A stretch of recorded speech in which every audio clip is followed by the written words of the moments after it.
Hey everyone, Charlie here at State Line Subaru. So today we have a 2019 Subaru Ascent. We're doing the fuel pump recall on it. In some cases there was a defective seal in the fuel pump, so we removed the fuel pump, we replaced the seal, and then we put it back together.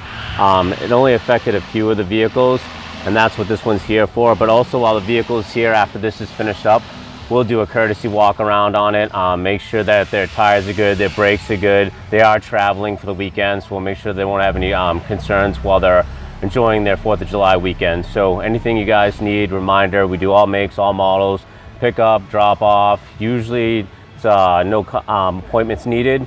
Sometimes we get a little backed up. So come in and see us and we'll help you out. Thank you.